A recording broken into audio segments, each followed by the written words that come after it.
భార్యాభర్తలిద్దరూ పగలంతా ఆటోల్లో తిరుగుతారు. ప్రతి వీధిలోనూ తరచి వెతుకుతారు. సందుగొందుల్లోనూ జల్లెడపడతారు.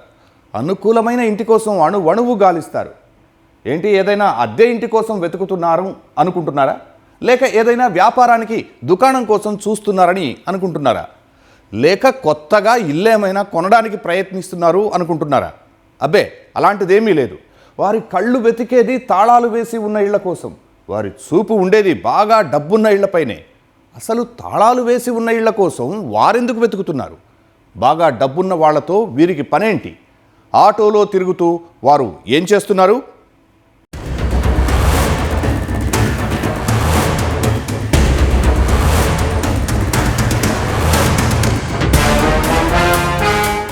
భార్యాభర్తలు ఎవరైనా బాగా కష్టపడి సంపాదించి గౌరవంగా బతకాలని భావిస్తారు. పిల్లలను చదివించుకొని మంచి పేరు తెచ్చుకోవాలనుకుంటారు. కానీ ఆ భార్యాభర్తలిద్దరూ అలా కాదు. సులువుగా డబ్బులు సంపాదించడంపై దృష్టి సారించారు. దొంగతనాలను వృత్తిగా ఎంచుకున్నారు. పగలంతా రెక్కి నిర్వహించడం, రాత్రికి దోచుకోవడం చేస్తున్నారు.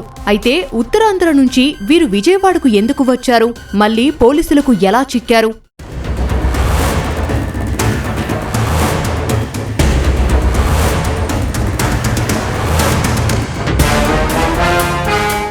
ఉమ్మడి కృష్ణా జిల్లా వ్యాప్తంగా ఇటీవల దొంగతనాలు బాగా పెరిగిపోయాయి. నున్న పోలీస్ స్టేషన్ పరిధిలో 2 భారీ చోరీలు జరగ్గా ఇబ్రహీంపట్నంలో మరో దొంగతనం జరిగింది. నిందితుల కోసం ప్రత్యేక బృందాలతో గాలింపు చేపట్టిన పోలీసులకు ఓ జంట చిక్కింది. విశాఖలోని గాజువాకకు చెందిన తోట శివకుమార్, ఆయన భార్య వరలక్ష్మి ఈ నేరాలు చేసినట్లు పోలీసుల దర్యాప్తులో తేలింది. వీరి నుంచి 15 లక్షల విలువైన 54 గ్రాముల బంగారు ఆభరణాలు, 2 కిలోల 800 గ్రాముల వెండి వస్తువులు పోలీసులు స్వాధీనం చేసుకున్నారు.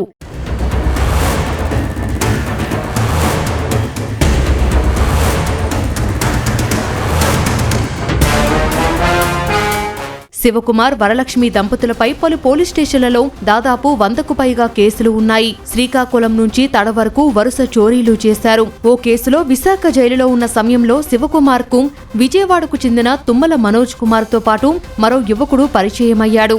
జైలులో సత్ప్రవర్తనతో మెలగాల్సిన శివకుమార్ వారిద్దరికీ చోరీలు ఎలా చేయాలో శిక్షణ ఇచ్చాడు. పోలీసులకు దొరకకుండా ఎలా తప్పించుకోవాలో మెలకువలు నేర్పాడు.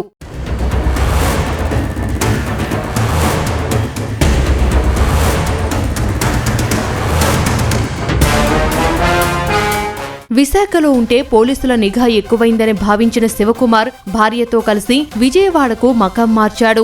మనోజ్ కుమార్ ఇంట్లో ఆశ్రయం పొందాడు.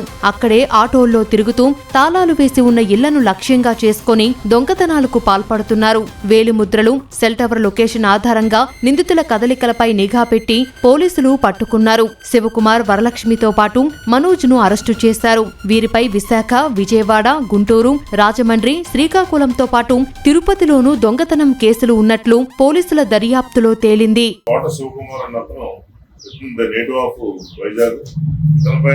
సుమారు 100 కేసులు పైగా దొంగతనం, ఇంటి దొంగతనం ఉంది.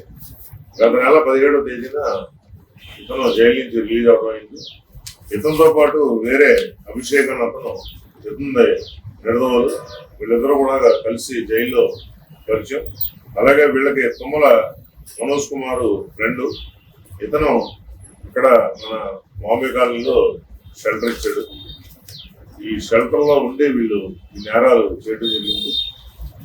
దీంట్లో అభిషేక్ నిడవలతోనే పట్టుకుని పోయిన బంగారు వస్తువులు, ఇంకా వెండి వస్తువులు కూడా రికవరీ చేయాల్సి, సుమారు 15 లక్షల వరకు ఇప్పుడు వరకు రికవరీ చేశాడు. ఇంకా ప్రాపర్టీ 2 కేసులు, ఇంకా ఉన్న కేసుల్లో ఇంకా రికవరీ చేయాల్సి ఉంది. ఇంకా ముద్దాయిల్ని పట్టుకోవాల్సి.